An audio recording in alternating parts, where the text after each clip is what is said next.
Hello everyone and welcome back to Formscapes. Big shout out to everyone who has subscribed recently. I absolutely appreciate the encouragement and the discussions, and the comments have also been really great, so I'm looking forward to more of that. Without any further ado, let's get into today's topic. The film Angel's Egg is a Japanese animation film which was released in 1985 as a collaborative art film project helmed by director Mamoru Oshii and artist Yoshitaka Amano. This is a film which I believe is not only worth your time, but one which I feel is also important in an artistic and philosophical sense. And moreover, I believe that examining this film could be a fantastic way to illustrate many of the philosophical and mythological concepts which I had planned to delve into with this channel. Now, of course, as we move forward, I'm going to be analyzing what I believe this film is doing and how the elements of the film fit together. If you prefer to go watch the film before watching this video, then the entire film can be found right here on YouTube, and a link can be found in the description box below. However, I don't particularly think that it really matters whether you watch this video before seeing the film. There's a few details that I might describe as spoilers, but overall I think that the film remains just as enjoyable either way. I'm in no way being hyperbolic in stating that Angel's Egg may easily be one of the most philosophically profound films that I have ever seen, and as we get into our analysis here, I think my reasons for saying that will become very clear. The entire film is barely more than an hour long, but there's an enormous amount of symbolic depth just beneath the surface of this film. Angel's Egg is a film about faith, about the loss of faith and the renewal of faith. It is about the relationship between human beings and nature. It is about the archetypal motifs which lie within the occulted depths of our collective unconscious.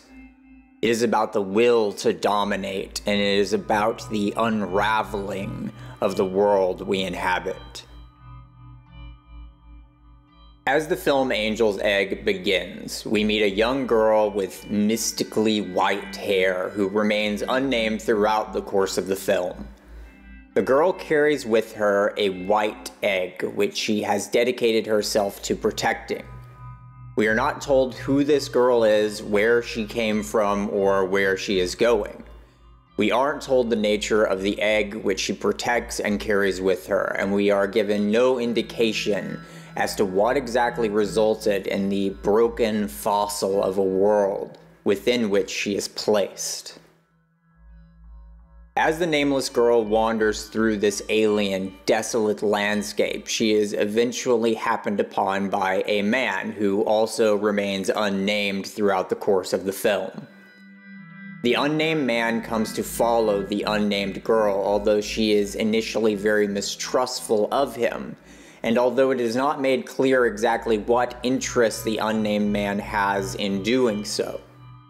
Conspicuously, the unnamed man carries with him an unusual technological instrument of some sort, which expresses the form of a cross. As we shall see, the egg which the young girl protects is representative of faith, of hope, of the will to beauty and the will to numinosity which once animated this now shattered world, but which now lies dormant and vulnerable within a world that has become caustic, hostile to the life-animating powers implied to be contained within the egg. The world which the film's characters are found within seems to be a world which has been utterly engulfed by darkness. All around we see the shattered, haunting remains of what appears to have been a triumphant world of beauty and splendor. In most apocalyptic settings, we find a world which has been ravaged by some kind of monstrous beings or by weapons of annihilation. Yet this is a world which instead seems to be simply decaying. The forgotten monuments stand as a testament to a world which is now little more than a shadow, little more than memories which are being gradually yet inevitably reduced to dust and ash by the incessant erosions of time. Instead of monsters, we instead are presented with the literal fossils and shadows of monsters. And these vestiges are invocations of the first archetypal motif which we will examine within this narrative, the archetype of the Leviathan.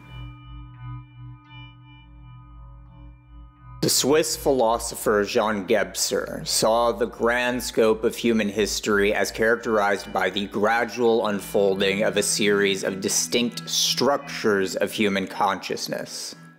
In looking at the archetype of the Leviathan, I would like us to first look to what Gebser tells us concerning the development of the first three structures of human consciousness, and the transformations which have occurred within the relationship between the human sense of self-identity and the natural world in which the human being finds itself.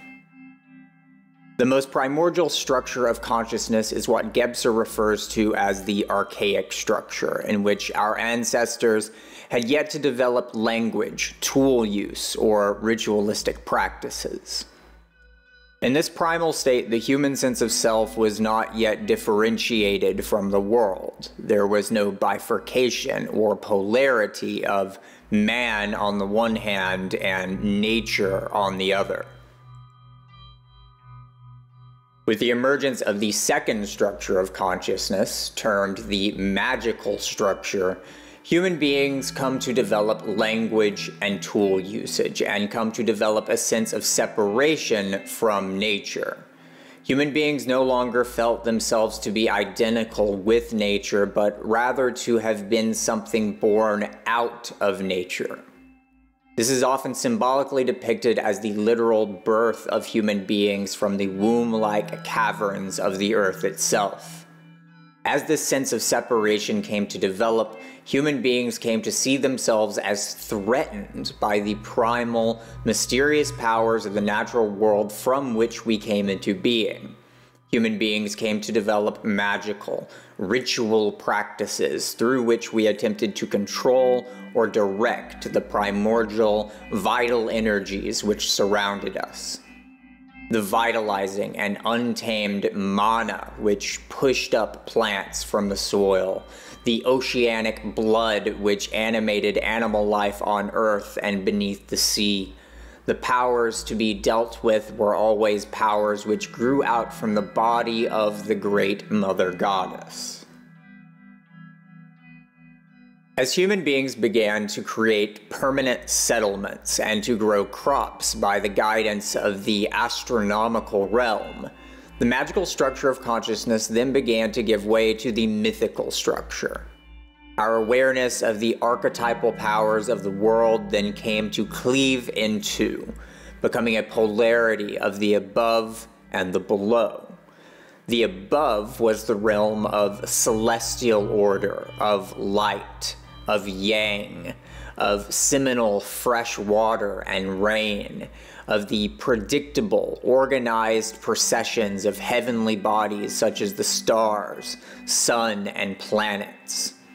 The below, then, was the realm of yin, of darkness, of blood-like salt water, of cavernous, womb-like depths, of a primal will to life, and of the life-generating powers of the feminine and of the Great Mother.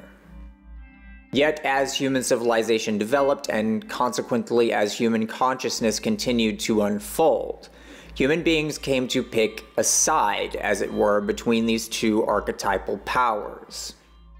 The powers of the heavens were predictable and stable. By according ourselves with the processions of the celestial bodies, we were able to organize agricultural production. Early astronomy also allowed for the development of geometry and mathematics, which we were able to use to create the architecture of organized, stable civilizations. Conversely, the powers of the Great Mother, the powers of the deep, remained powers which human beings had little control over.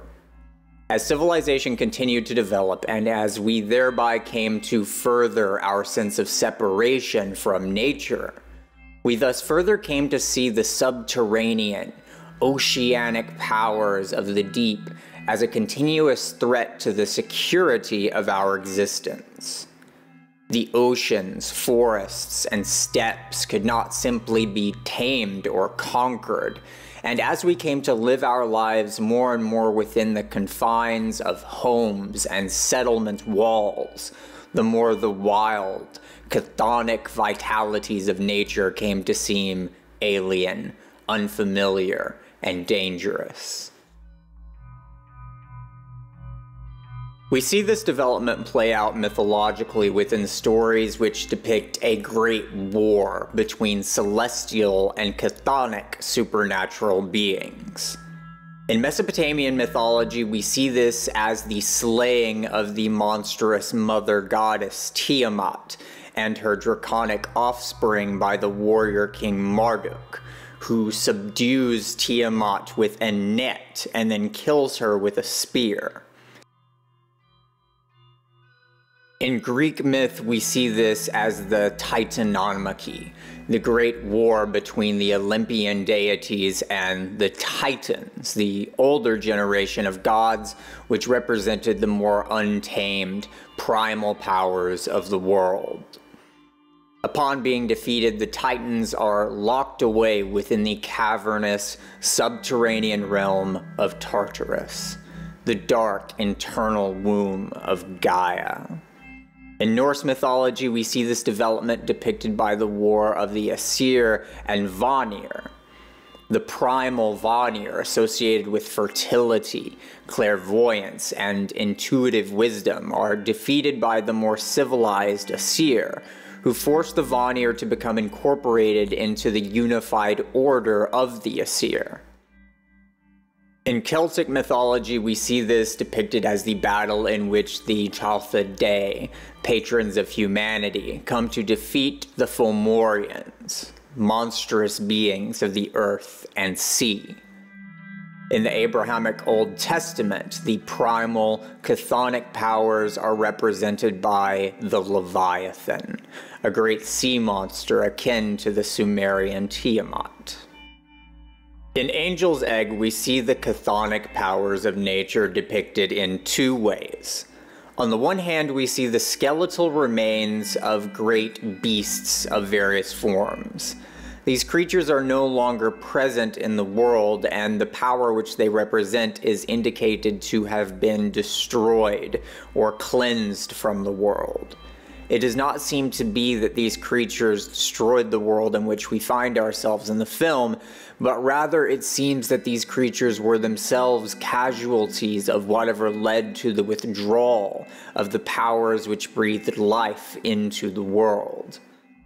On the other hand, we have scenes in which groups of ghost-like men use harpoons to hunt the shadows of what appear to be gigantic coelacanths, a truly ancient type of fish which has existed on our planet for over 400 million years. These great creatures are depicted as now being mere shadows, mere phantasms of the incessant battle between human beings and the primal powers of the natural world. These shadows are hunted by men who themselves appear to be now little more than ghosts. They act in a mechanical manner, as though moving statues which are merely repeating the motions of this archetypal conflict, even though the battle itself appears now to be only a memory of the distant past. It is also significant that the men depicted in these scenes are using whaling harpoons to hunt the shadow leviathans. And further, that they all seem to be dressed in distinctly 19th century seafaring attire. These details seem to me to be an implicit gesture towards Herman Melville's epic novel Moby Dick, a story with central themes pertaining to the incessant will to dominate which compels humanity's conquest of nature. The central characters of Melville's novel make reference to the biblical Leviathan multiple times, and although there is certainly much more to say about the potential implications of this gesture on the part of Angel's Egg, for now I simply want to point out that this reference further focuses the symbolic evocation which is accomplished by these scenes.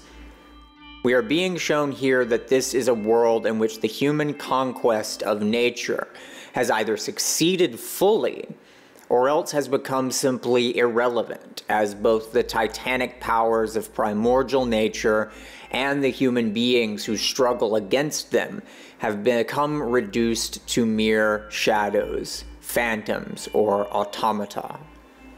So perhaps this world is one in which humanity seems to have finally defeated the wild, untamed powers of nature, but at a cost which we can see was truly unthinkable. Even in victory, humanity continues to go through the motions of this battle, as though we have forgotten what compelled us to engage in this conflict to begin with. As we delve further into the symbolic motifs of Angel's Egg, we should look to another set of concepts which Jean Gebser elucidates in his analysis of the mythical structure of human consciousness. Just as the development of the mythical structure resulted in a polarity of the chthonic and celestial powers of the world, so too the human soul came to be seen as a polarity with two fundamental valences. Gebser refers to these two aspects of the human soul as the life soul and the death soul, though for purposes of clarity I will here be referring to these aspects as the water soul and the air soul, respectively. The water soul consists of the primal forces which vitalize the human body. It is the life spirit of the human being. It is the blood within our veins, which is seen to be continuous with the blood of our family members and ultimately all human beings. The water soul derives from the ocean, which is affiliated with the human wombs from which we are all born, and the primordial cosmic womb from which all things came to be. The water soul is immanent and experiential. Its form is given definition through the ecological interweaving of life processes. Just as water allows plants to grow, the water soul is that which sustains and perpetuates the living human organism. The water soul is the condition for our existence as living beings, but it is the aspect of ourselves which is derived from the same oceanic, primal, chthonic depths which threaten the islands of stability which we depend upon for our survival. Without the water soul, we die and erode into dust and ash. Yet the water soul also ever threatens to engulf and drown us within its depths. The air soul, conversely, is associated with death, as it is that which transcends embodied life. It is the aspect of ourselves which is continuous with the sky and the celestial realm. It is the transcendental form of the individual human personality, that which takes flight towards new possibilities, that which is driven towards the transcendental and the eternal. If the water soul is the eros of the human being, then the air soul is the logos, eidos, or telos. The ultimate aim through which the human being itself achieves a kind of aesthetic unity, or through which the narrative of a human life becomes a whole, rather than merely a series of disjointed and meaningless events. The air soul is that which directs and thus gives shape to human existence. It is pneuma and prana, the breath of life. We will be returning to the concept of the soul's air valence later on, once we come to examine the nature of the egg and mythical birds depicted within this film. Within Angel's Egg, we are repeatedly shown innumerable jars of water, which seem to have been carefully and intentionally placed throughout the environment.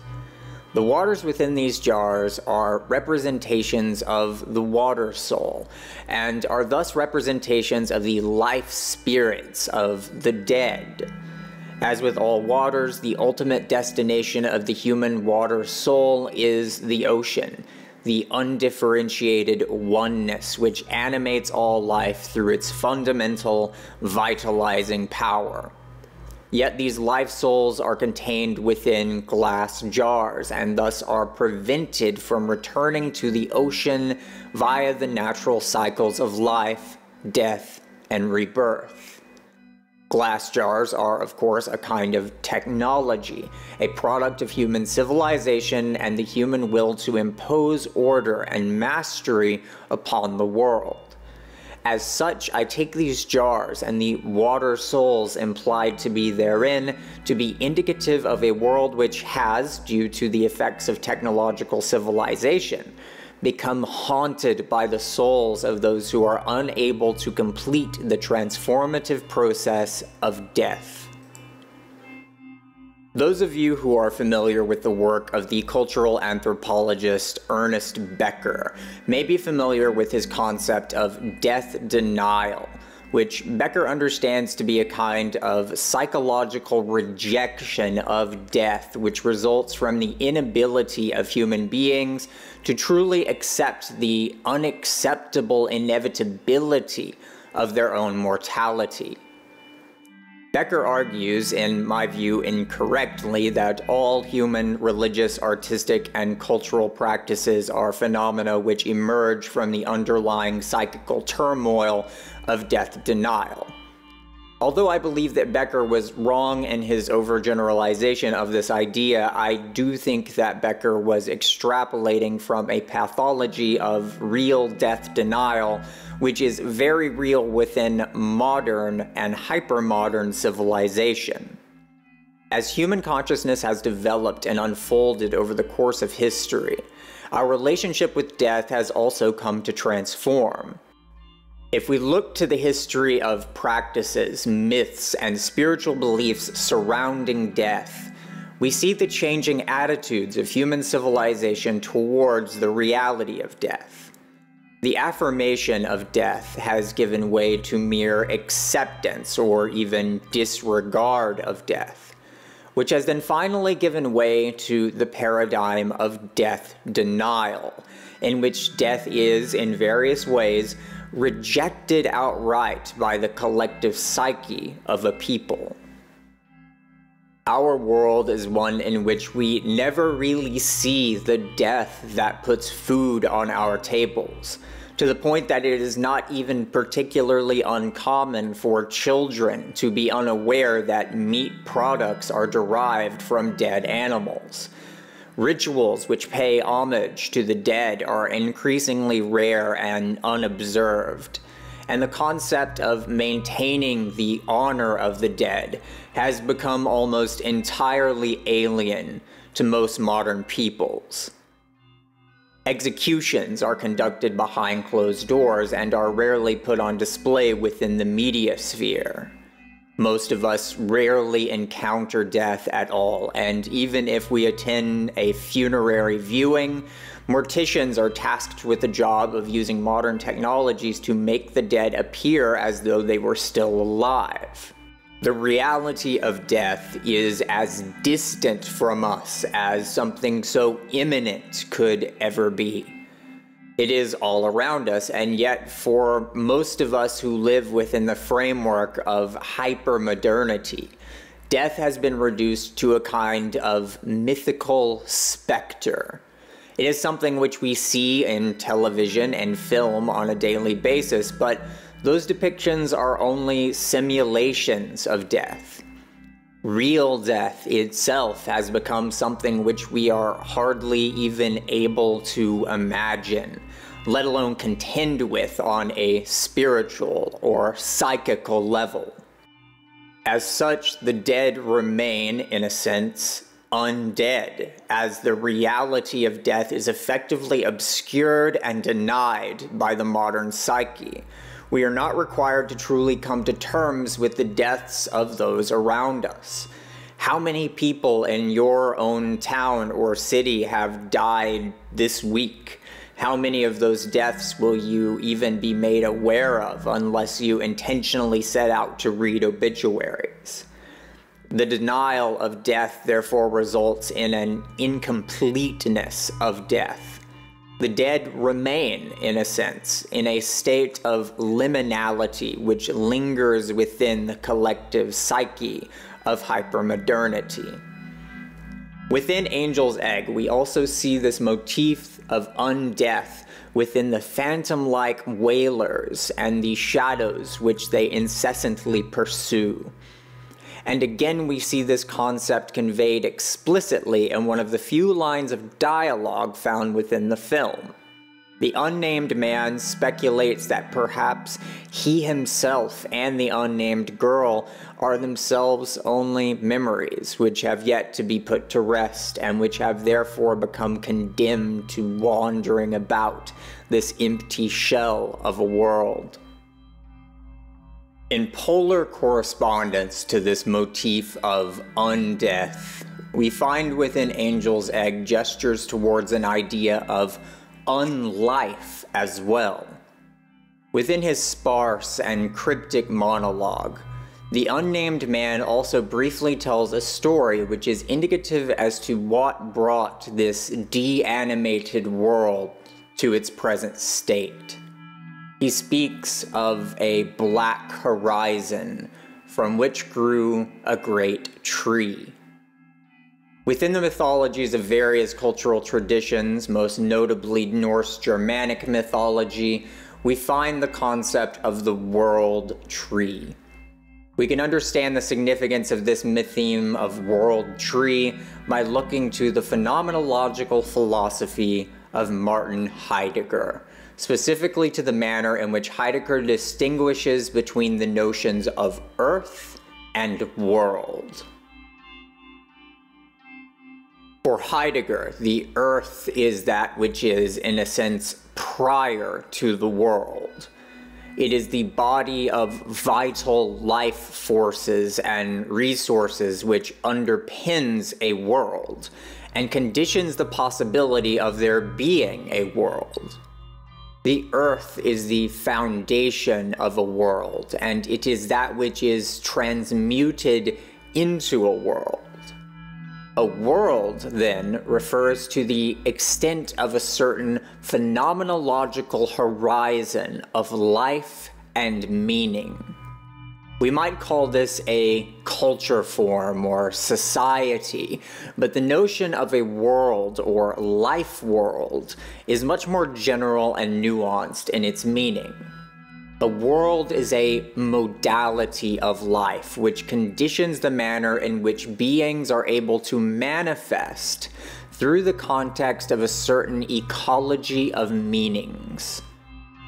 Human life activity is thus a worlding of the earth, as the vital forces and resources of the earth are taken into a form of life, and thereby a world comes into being within which meaning is possible, and thus the flourishing of human life is possible.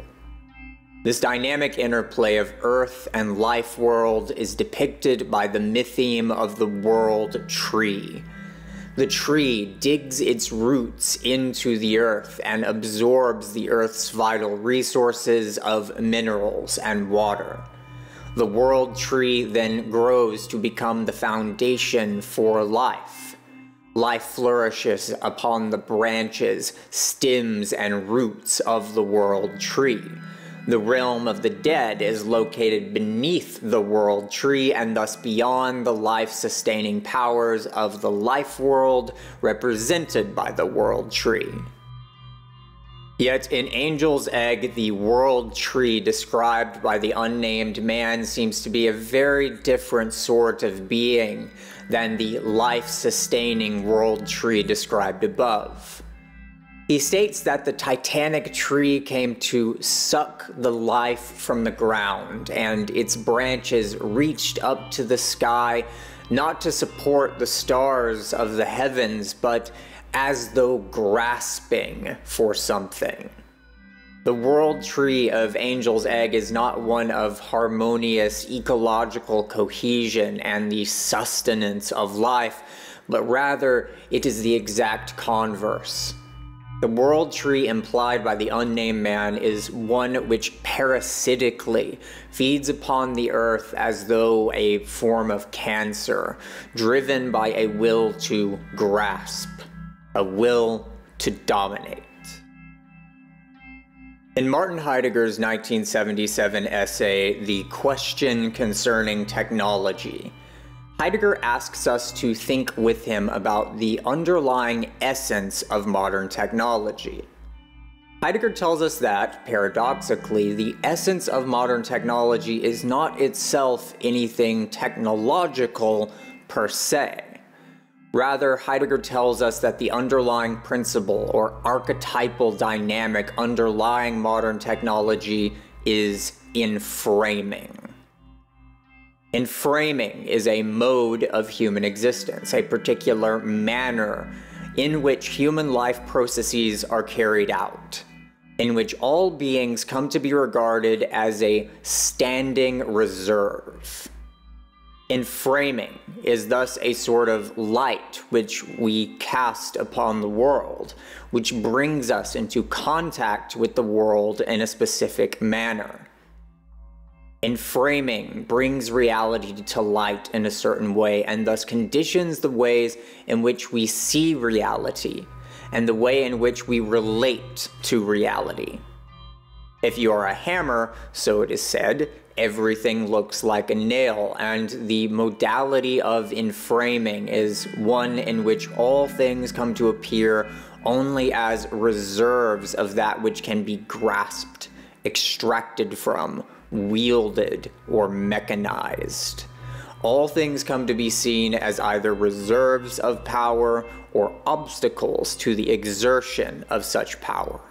Heidegger illustrates this by giving us the example of the modern hydroelectric dam, and asks us to compare this form of modern technology with a simple wooden bridge.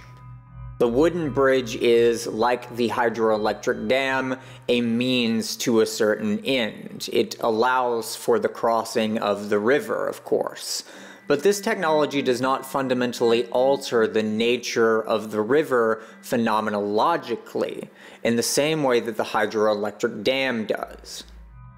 Following the construction of the bridge, the river is still a river. It is still a living part of the living life world which it inhabits, with all the interwoven life processes and webs of signification and meaning that characterize that living world. With the hydroelectric dam, however, a crucial transformation takes place phenomenologically. The hydroelectric dam begins to reduce the river to a mere body of standing reserve, a mere body of resources to be extracted from and wielded by the structures of dominating power or mastery, which the hydroelectric dam emerges from. The bridge is an extension of a human life world and thus contributes to the process by which the river ceases to be simply a feature of the earth and comes to be constitutive of a living world. The hydroelectric dam instead begins to unworld the river, abstracting it and reducing it to something purely mechanistic, something understood purely in terms of quantifiable power relations. The hydroelectric dam is thus not a representative of a life world, but rather a world of unlife. As technological progress further and further reduces the world to quantifiable, inert, instrumental relations of capital, labor power, and mechanistic energy, the Earth comes to be transformed, not into a living world, but into a world of inert fossils, unfeeling machines, paved parking lots, and meaningless repetition. This, I believe, is what we find to be represented by the story of the great tree told by the unnamed man of Angel's Egg. The tree which he describes is not a tree of life, but instead a tree of unlife.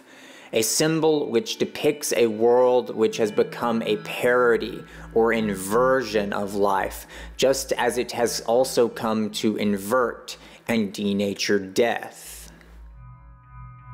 The world which we see depicted in Angel's Egg is thus the most extreme logical conclusion of a primordial will to mastery, which has become an end in itself. A telos which has become untethered from the higher aspirations by which the flourishing of life is achieved. What then has resulted in this untethering? How did this world come to lose its way so absolutely that the enframing nature of industry and technology came to so thoroughly unworld this world? What hope, if any, yet remains for this world? In addressing these questions, we must now look to the central icon of the film's symbolic structure, the Angel's Egg itself. As mentioned previously, the mythical polarization of the soul results in a twin valency of water and air. The air soul, which we might also refer to as the transcendental soul, the celestial soul, or the solar soul, is typically associated with wings, birds, and the power of flight. Within Egyptian iconography, we see this in depictions of the Ba soul, one of the many different types of soul aspects recognized by Egyptian spiritualism. The Ba is commonly depicted as a bird with the head of a human being. The Ba is thus able to take flight, rising through the air to ascend to the heavens even after the death of the body. It is that which mediates between the realms of the immanent and the transcendental. The ancient Egyptians saw the Ba as being the most central essence of an individual human personality. The Ba is that which defines and unifies a unique individual. As this essence is a kind of form rather than something constituted by immanent actuality, such as a body or physical object, the Ba was understood to transcend life and death. As I suggested previously, I think we can best understand this aspect of the soul as a kind of telos. That is, a kind of transcendental aim which gives direction and thus cohesive form to an individual personality. I believe that there is also a significant isomorphism between the Ba and the Jungian notion of the self, which in certain works Jung simply refers to as the soul. Analytic psychologists understand the self to be both the center and circumference of the human psyche. That is to say that the self acts as a center of gravity, much like the sun within our solar system, which creates a unifying order within the human psyche by drawing the other aspects of the psyche, such as the ego, into cohesive relationship with it and with one another. It is both center and circumference, in that it is both the central, unifying telos of the human psyche, as well as the cohesive unity of form which is achieved by the directing function of that central telos. Just as the Earth's orbit around the sun can be understood as the Earth falling towards the sun but always missing, likewise the self, the Ba, or the air soul, can be understood as a sort of attractor, which the human psyche is aimed towards, but which it never fully arrives at. Thus, the egg, which is protected by the unnamed girl in Angel's Egg, would seem to represent such a transcendental soul. Yet more so than simply representing a central personality form, it is clear that the egg is a representation of a form of faith or hope. What then is the relationship between the transcendental soul and the possibility of faith? As I will attempt to illustrate here, the connection between these two concepts is in fact much more intimate and inextricable than what might initially appear to be the case. In his volume titled Ion, Researches into the Phenomenology of the Self, Carl Jung attempts to unravel the Gordian riddle of the transcendental soul by looking closely at archetypal formations found within the iconographies of Christianity and alchemical mysticism. Fundamentally, Jung understands the human psyche in a process-relational manner. The self or soul is not something which one passively is, but rather is something which one comes to embody through a process of becoming. Insofar as the soul comes to direct or guide the becoming of the human being, the soul thereby comes to animate the human being, and thus comes to manifest itself within the human being. This implies that the transcendental soul reveals itself to be a sort of transcendental ideal, lure, or aim.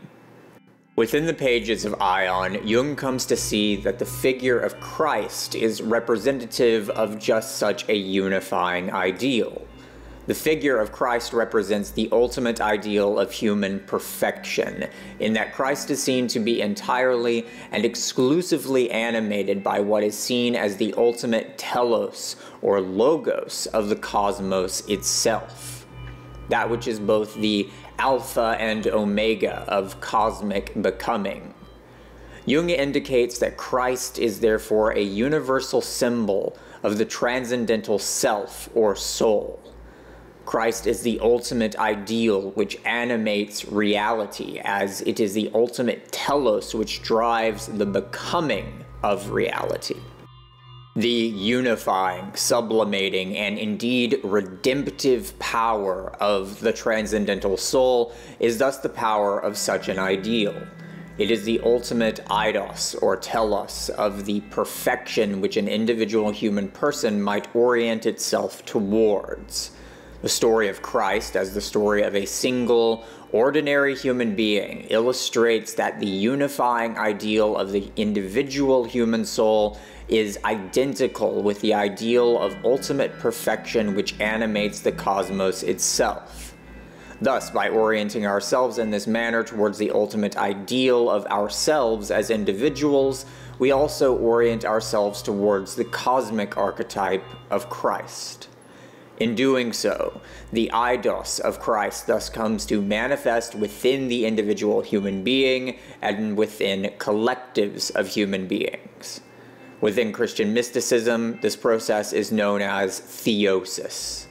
Theosis is therefore a coming to participate in the form of ultimate love and beauty. It is a coming to allow oneself to be animated by the cosmic will to numinosity. The transcendental soul thus reveals itself to be a form which comes to participate in the world through the power of faith. It is through faith by which the human being is able to orient itself towards such a higher, celestial ideal. Faith is not simply a dogmatic belief in something which may or may not be true. Rather, it is a form of commitment and hope by which the human being is able to achieve a kind of wholeness or individuation through attunement of the individual human person towards a kind of cosmic attractor.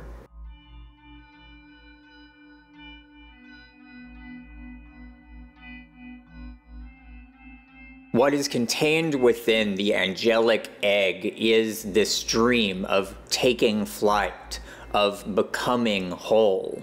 Within the egg is the soul of the unnamed girl, as it is the faith which continues to animate her in spite of the soulless world of unlife and undeath which she finds herself engulfed within. As the unnamed man describes the great tree of life or unlife which came to consume and unworld the world, he mentions the existence of a giant egg located upon the great tree. He says that within the egg is a giant bird which now sleeps continually.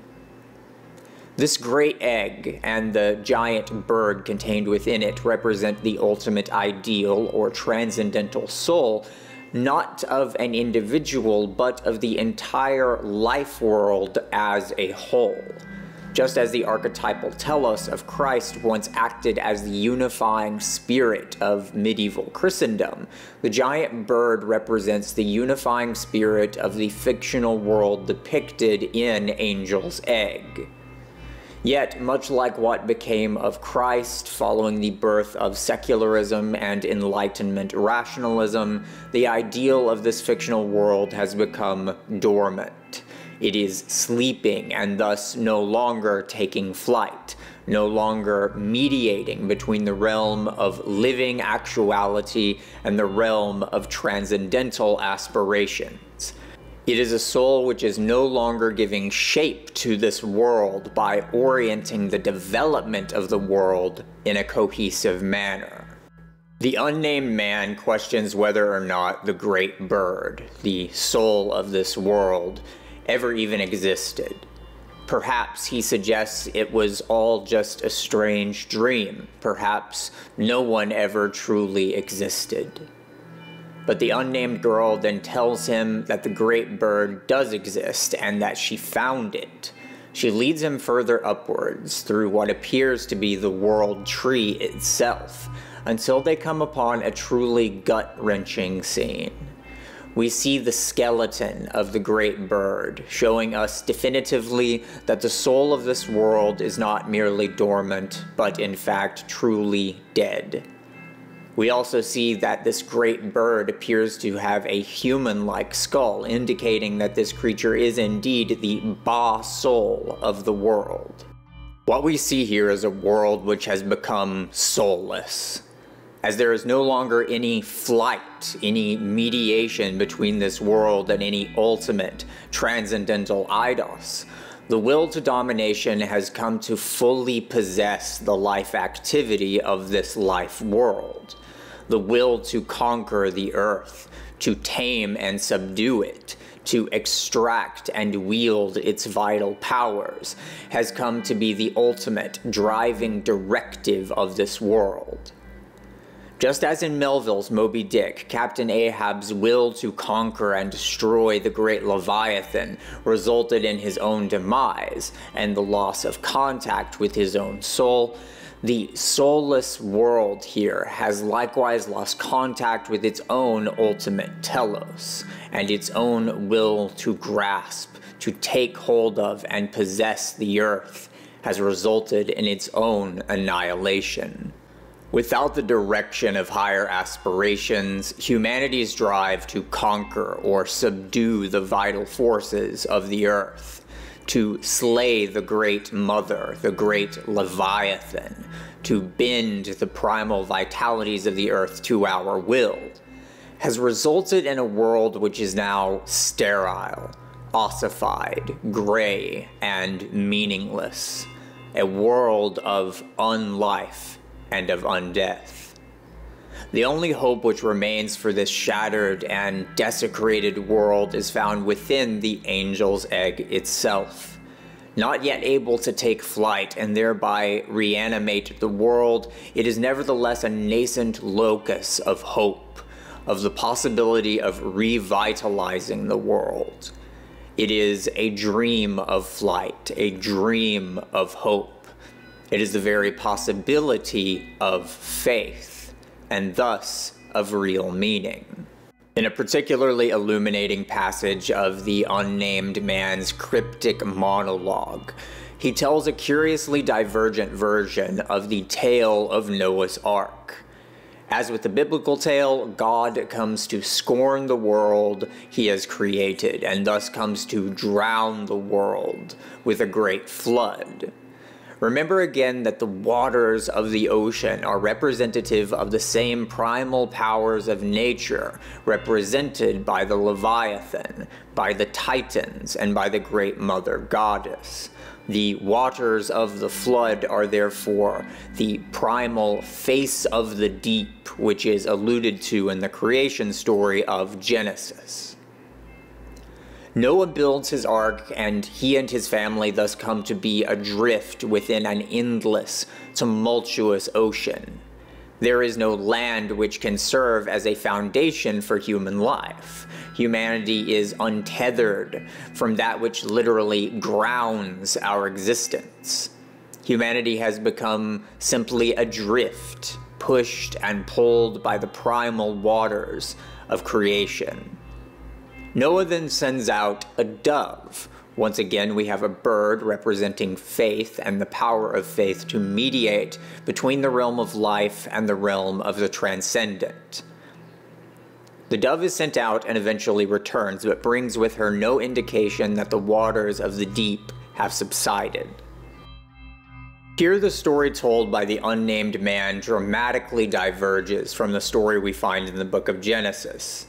The bird is sent out a second time, but this time the dove never returns. Within this version of the story, the unnamed man indicates that Noah's faith in his higher ideals to orient human existence proved ultimately to be misplaced. Noah's faith in the transcendent came to fail him, and thus humanity continued to remain adrift, ungrounded by any sense of higher purpose or meaning which might afford him a sense of direction or orientation. The people upon Noah's Ark came to forget that the dove had ever been sent out to begin with. They came to forget where they had come from, or where they were going, or for how long they had remained adrift. In his aphoristic story, The Madman, the German philosopher Friedrich Nietzsche infamously pronounced the death of God. In this story, I think we find a diagnosis of our own actual world, which is alarmingly coincident with the apocalyptic world depicted in Angel's Egg. Nietzsche writes, quote, "Whither is God? Cried the madman. I shall tell you, we have killed him, you and I. All of us are his murderers. But how have we done this? How were we able to drink up the sea? Who gave us the sponge to wipe away the entire horizon? What did we do when we unchained this earth from its sun? Whither is it moving now? Whither are we moving now? Away from all suns? Are we not plunging continually backward, sideward, forward, in all directions? Is there any up or down left? Are we not straying as though in an infinite nothing? Do we not feel the breath of empty space? Has it not become colder? Is not night and more night coming on all the while? Must not lanterns be lit in the morning? Do we not hear anything yet of the noise of the grave diggers who are burying God? Do we not smell anything yet of God's decomposition? Gods too decompose. I come too early, he said to them. My time has not yet come. This tremendous event is still on its way, still wandering. It has not yet reached the ears of man. Lightning and thunder require time. The light of the stars requires time. Deeds require time even after they are done, before they can be seen or heard. This deed is still more distant from them than the most distant stars, and yet they have done it themselves. The world depicted in Angel's Egg is a world which has become sick and is dying. Yet the affliction of this fictional world is ultimately the same affliction which sickens our world. The actual world which we inhabit in our peculiar place in the story of this planet. The unnamed man comes to destroy the egg carried by the unnamed girl. The light of hope is extinguished by his cynicism, by his denial of the possibility of hope. For whatever reason, the unnamed man does not want to see the world restored, and with his technological cross, he reenacts the death of God once again. In despair, the unnamed girl falls into the waters and drowns. Yet from her last exhalation, from her pneuma, we see the coming into being of even more mystical eggs. Ever more nascent possibilities for the redemption of the world. Yet we can see that these seeds of hope lack the power to bring about the salvation of this world on their own. They are nascent and vulnerable. In order for this world to be truly reanimated, someone must find them within this barren and withering landscape. Someone must see these minuscule embers of hope and commit themselves to cultivating and protecting them. The greatest enemy of this possibility is nihilism, the apathy and pessimism which brought the unnamed man to destroy the angel's egg. This battle between nihilism and faith is the ultimate spiritual conflict of hypermodern civilization. It is a battle being fought not by tanks and drones, but rather a battle being fought unceasingly within the hearts of every human being who now struggles to find their place within the increasingly senseless and meaningless, lifeless and undead reality which we have created. Yet, as Nietzsche indicates, this tremendous event is still not yet fully upon us. It is like a wave which has not yet truly reached our shores, although many of us can already see that the ocean has ominously receded. Is Angel's Egg showing us the fate of our own world, or is it instead showing us what might become of our world if we continue to succumb to nihilism and despair? Or rather, perhaps it is showing us our own world as it has already become beneath the glossy surface of technological positivism, incessant media entertainment, and consumerist levity. With the death of the unnamed girl, we are shown the face of the titanic powers which have sundered the world of Angel's Egg. Following her death, we see that she does not come to merge with the ocean of spirit within which she drowned. Rather, we see that she comes to be turned to stone and incorporated within the edifice of a great floating amalgamation of technological power. This great machine does not seem to be directed by human beings, and in fact, it instead seems to be that the unnamed man may have actually been serving this machine god through his destruction of the girl's egg. This great machine is the incessant march of technological, institutional, and economic development. No longer serving human beings and utterly indifferent to the world which it has devoured, it continues to incorporate the life forces of this world into itself. One question which Angel's Egg does not answer is the actual nature of the faith represented by the girl's egg. What sort of hope, what sort of future does it represent? Translating this question into one pertaining to our own situation, we might instead ask, what form of commitment and hope is needed in order to correct the course of our own civilization? What kind of ideals must we orient ourselves toward? What sort of future must we strive to create? What, when the final dusk fades and the final words are uttered, shall we regard as that which truly matters? What are we willing to live for? What are we willing to die for when we ourselves are left to make such an ultimate decision? And that's going to be it for this episode. I hope you liked it, guys. Please be sure to like, subscribe, and tell me what your thoughts are in the comments. I'm probably going to try to do more episodes like this in the future, where I use a film as a vehicle for discussing ideas like these. So if you know of any films that might be good for something like that, then of course let me know. And once again, thanks for watching.